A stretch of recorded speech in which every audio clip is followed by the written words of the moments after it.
you tried journaling? If I had £1 for every time someone asked me that, with the best intentions, with genuine care, with absolutely no understanding of what my brain is actually like at 4 a.m, I would have enough money to rent a flat where I didn't share a kitchen with anyone. I'd have a dishwasher.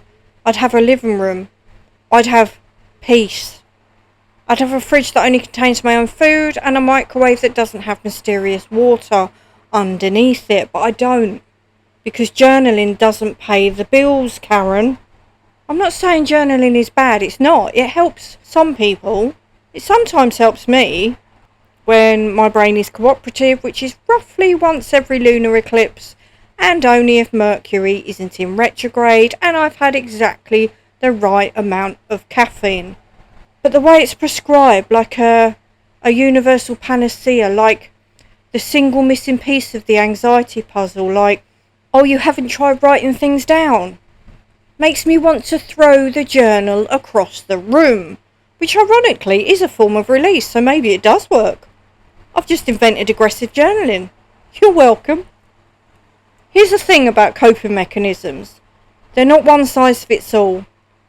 What works for the soft-filtered influencer with her matcha latte and her pristine bedroom and her perfect fucking handwriting, the kind of handwriting that looks like a font, might not work for a 52-year-old woman in a shared house, hiding in her room, wiping mysterious water from under the microwave and wondering if she'll ever remember to drink a cup of tea before it goes cold. And some of those things we're told to do by well-meaning friends, by therapists, by the internet, are not only unhelpful, they're actively making us feel worse. Because when they don't work, we don't think, oh, this technique isn't for me. We think, oh, I'm failing. Even my coping mechanisms are broken. I'm broken. I'm a broken, journal-resistant disaster human. So today, we're going there. The coping mechanisms I've tried, the ones that actually helped, the ones that made everything catastrophically worse, and the ones that are just fine. Not magic, not transformative, just fine. And sometimes fine is enough. Sometimes fine is a goddamn victory. Sometimes fine is the best we can hope for. And I've made peace with that. Grab a cuppa. You'll probably forget to drink it if you're anything like me, but that's fine. We're all friends here. I've got 3 cold cups of tea on my desk right now. They're like a little ceramic graveyard of forgotten intentions. Hello, I'm Jenny, 52, lifelong anxiety, waiting for ADHD and autism assessments, and this is Anxiously Ever After. Let's start with the worst. The coping mechanisms that well-meaning people suggested, or that I tried on my own, absolutely categorically made everything worse. These are the ones that deserve to be taken out back and shot. These are the ones that should come with a warning label. These are the ones that make me want to scream into a pillow until my throat hurts. Number 1, just think positive. If I could think positive, Karen, I would. That's the whole fucking problem. My brain is not a radio I can simply retune to a happier station. It's more like a receiver that's stuck on Catastrophic Scenarios FM and the knob has fallen off and rolled under the fridge, and when I try to reach under there to get it, I find a dust bunny the size of a small dog and a pen lid from 2021. Telling an anxious person to just think positive is like telling someone with a broken leg to just walk it off. It misunderstands the fundamental nature of the problem. Anxiety isn't a choice, it's a physiological state, and no amount of positive thinking is going to override a nervous system that's convinced there's a tiger in the room. What's worse, when you try to think positive and it doesn't work, and it won't, you feel like you failed, like you're not trying hard enough, like your anxiety is your fault. It's not your fault. And just think positive can get in the bin that's on fire at the bottom of the sea, next to the Titanic, where it belongs. Number 2, intense exercise. Now, I want to be careful here. Movement does help, but gentle movement like walking, stretching, dancing badly in your room to early 2000s garage anthems while everyone else is out, can genuinely shift your nervous system. We'll get to that. But intense exercise? The kind where you're pushing your body to its absolute limit? When you're already in a state of high alert, your body is flooded with cortisol and adrenaline. Adding more physical stress can keep that cycle going. You finish a HIIT workout and instead of feeling calm, you feel wired, shaky, like you've just swapped one kind of agitation for another. Like you're a shaken up bottle of fizzy drink with the lid screwed on too tight. I learned this the hard way. I thought if I just exercised hard enough, I could exhaust the anxiety out of my body, sweat it out, punish it into submission. Instead, I exhausted myself and the anxiety stayed right where it was. It just had a fitter host. Now I could have a panic attack and do burpees. Fantastic! What a skill set! I'm like a really shit superhero. Panic girl. My superpower is crying in a gym. Number 3. Avoidance dressed up as self-care. This one is sneaky because it looks like you're being kind to yourself. I'm not going to that party. I'm protecting my peace. I'm not going to the kitchen. I'm honouring my need for space. I'm not replying to that email. I'm setting a boundary. And sometimes, that's exactly what you're doing. Avoiding a genuinely draining situation is a valid choice. You're an adult. You get to decide what you have capacity for. But there's a difference between choosing not to go to a party because you genuinely don't want to, and avoiding the kitchen for years because you can't face the possibility of an encounter. One is a preference, the other is your world getting smaller. One is self-care, the other is self-sabotage in a face mask. I don't use the kitchen at night. I haven't for a long time. Not because anyone's told me I can't, but because at night the kitchen stops feeling like a shared space and starts feeling like someone else's territory. The sounds, the smells, the silent negotiation of who gets to be there. I don't have the energy for it.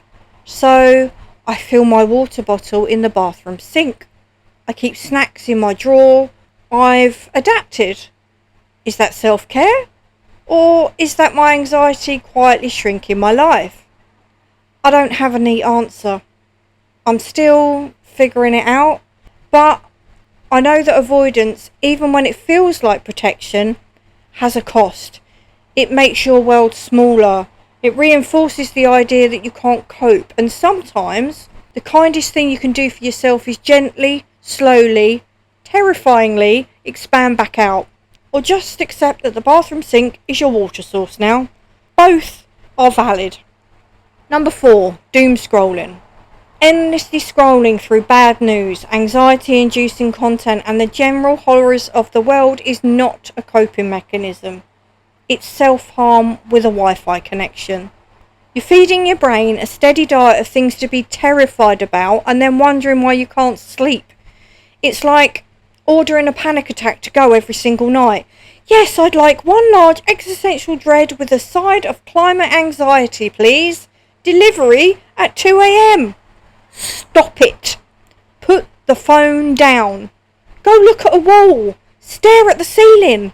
Count the cracks. Anything is better than mainlining the world's suffering while lying in bed. Number 5. Over-researching. This is my personal favourite, my special skill, my toxic trait. I feel anxious, so I research. I read every article, every study, every Reddit thread. I become an expert on the thing that's scaring me. And do I feel better? Do I fuck? I feel worse because now I know 17 new things to be terrified about. I've gone from I'm a bit worried about this symptom to I have diagnosed myself with 3 rare conditions and I'm fairly sure I'm dying. Over-researching is just anxiety in a trench coat pretending to be productive. It's not coping. It's catastrophizing with a search bar. It's a PhD in things that could kill me, and I didn't have to pay tuition. Now, let's talk about the middle ground, the coping mechanisms that are just fine. They help some people, they sometimes help me, but they're not magic, and the way they're hyped as universal solutions does everyone a disservice. It sets us up to feel like failures when they don't transform our lives overnight. Number 1, journaling. Journaling can be genuinely useful. Getting thoughts out of your head and onto paper gives them shape, limits. You can look at, I'm worried I said the wrong thing to Janet in 2014 and think, oh, that's actually quite small. Janet probably doesn't even remember. Janet has her own life. Janet might be dead. But journaling is also work. It requires energy. It requires words. It requires you to have a pen that works and a notebook that isn't under a pile of laundry. And while you're mid-panic or deeply depressed or just completely fried, you probably don't have either. The pressure to journal, to document your feelings, to process beautifully on the page, to have a practice, can become another thing you're failing at. Another item on the invisible to-do list of how to be a good mentally ill person. My version of journaling is ugly.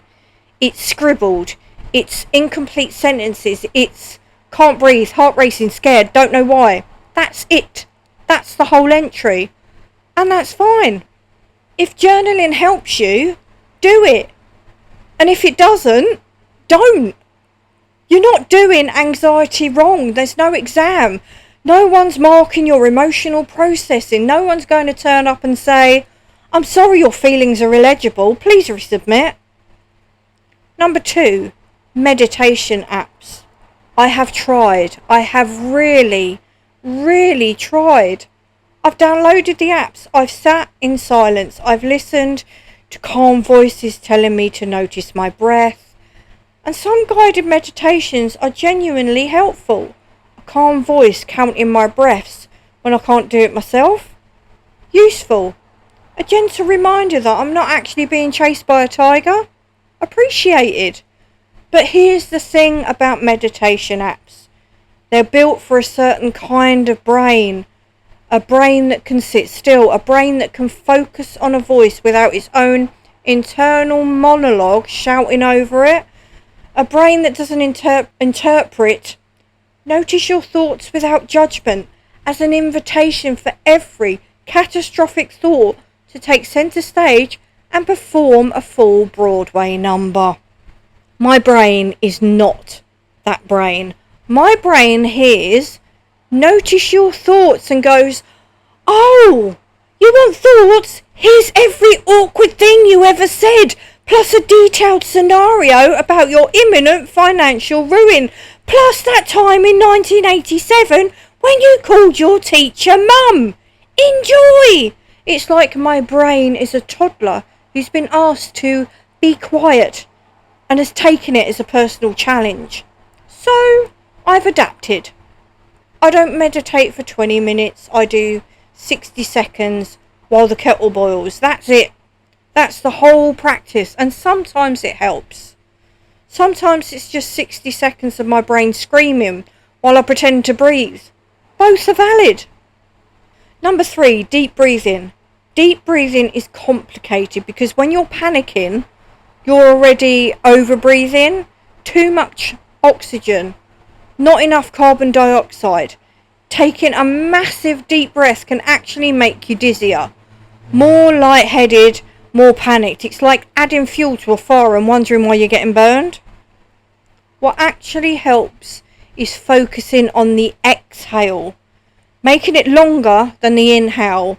In for 4, out for 6 or 7, or whatever you can manage. The long exhale tells your nervous system, we're not running, we're not fighting, we're just breathing out. There's no tiger. Stand down, you dramatic bastard.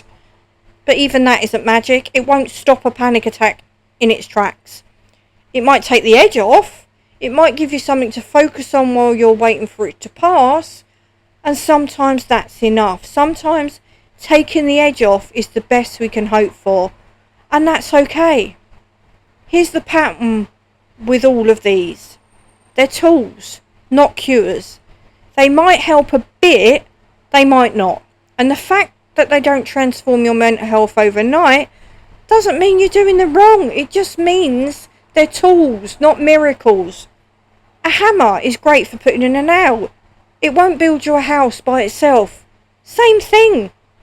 Journaling is a hammer. It won't build your new brain.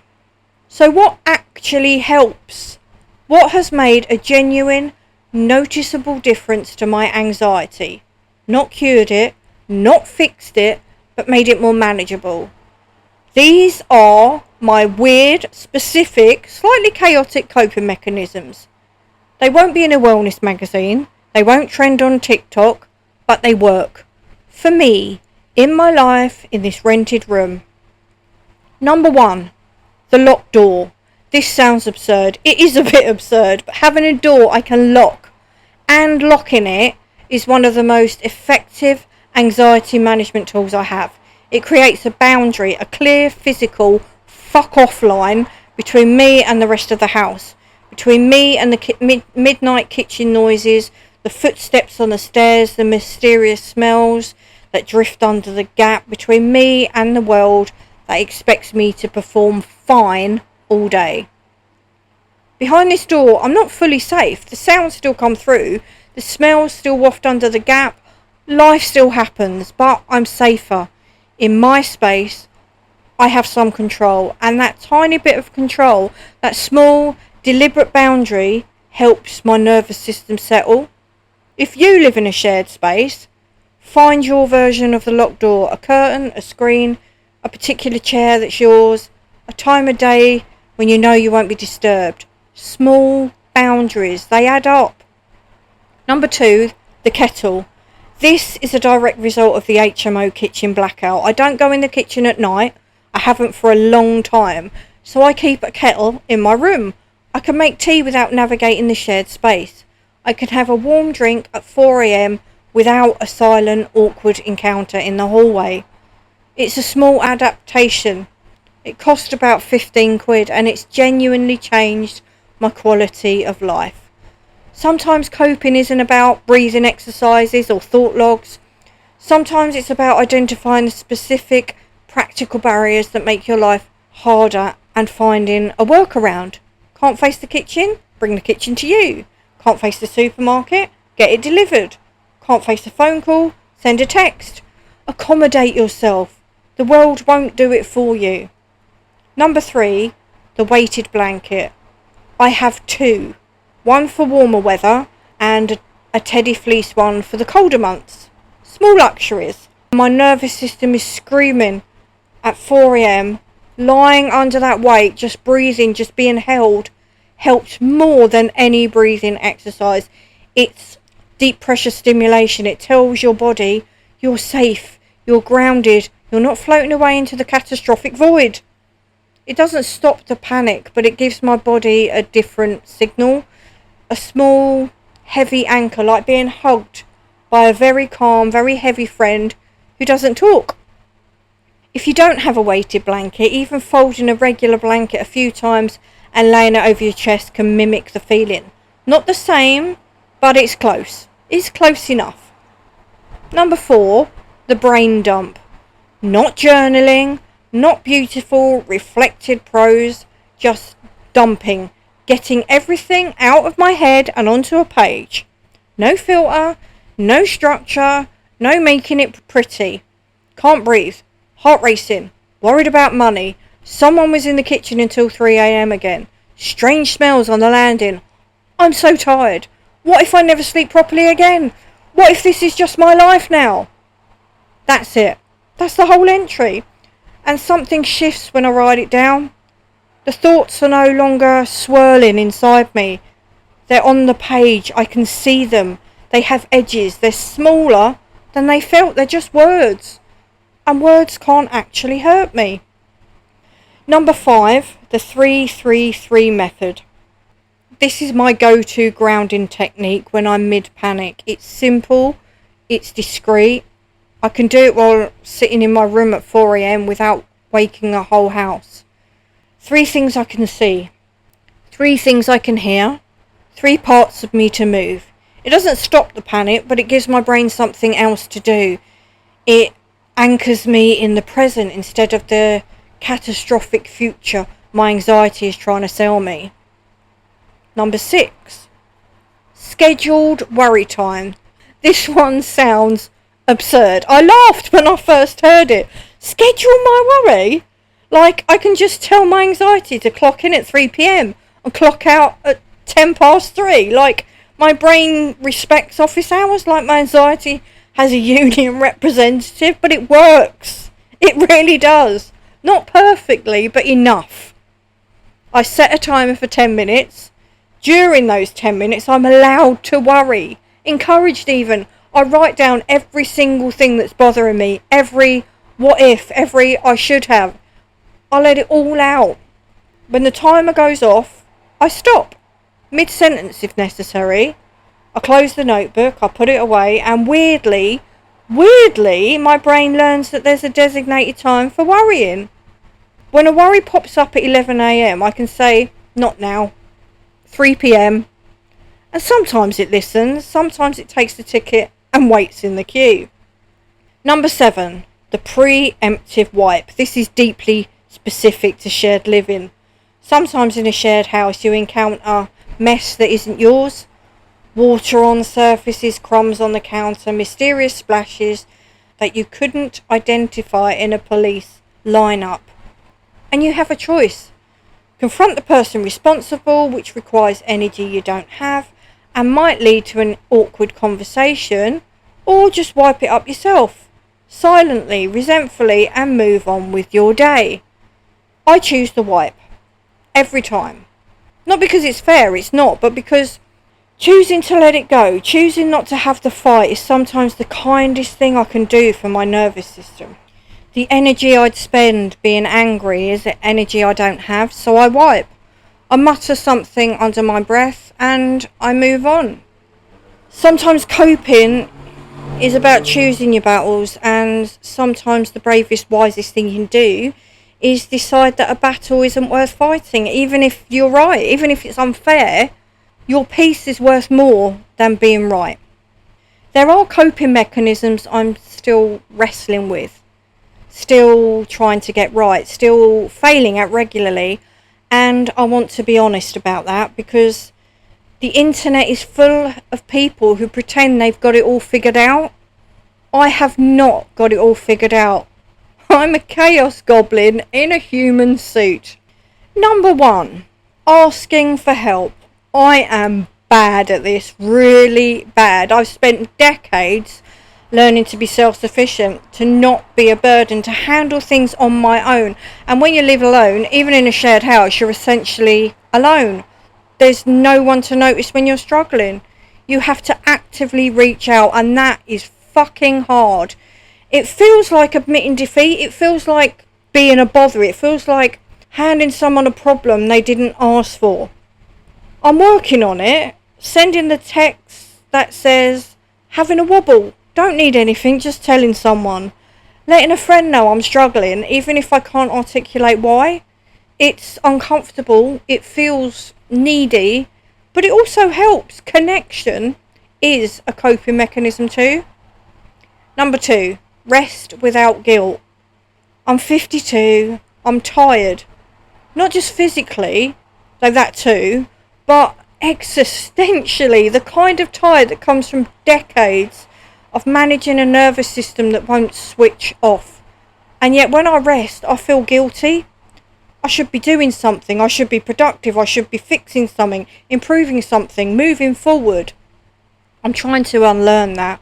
Rest is a biological necessity. My nervous system needs downtime. It needs moments of nothing. And I'm allowed to give it that, even if the voice in my head says otherwise. Number 3, accepting that some days are just bad. This is the hardest one. I want to fix things. I want to find the right coping mechanism, the right combination of tools. That will make the bad days stop coming, but they don't stop, they still come. The 4 a.m. panic attacks, the days when everything feels too much. The days when I avoid the kitchen and wonder if this is really my life. And maybe the most important coping mechanism of all is acceptance. Not resignation, not giving up. Just accepting that some days are hard, and that's not a failure. It's just being human. On those days, I try to be kind to myself. I lower the bar. Brushing my teeth counts as a win. Drinking water counts as a win. Surviving the day counts as a win. So that's my very long, very personal, slightly chaotic tour of coping mechanisms. The ones that made everything worse, the ones that are fine but overhyped, the ones that actually help, and the weird specific HMO-adapted ones that get me through the day. Your coping mechanisms are allowed to be weird. They don't have to look like the ones in the articles. They don't have to be Instagrammable. They don't have to make sense to anyone else. If locking your door helps, lock your door. If avoiding the kitchen helps, avoid the kitchen.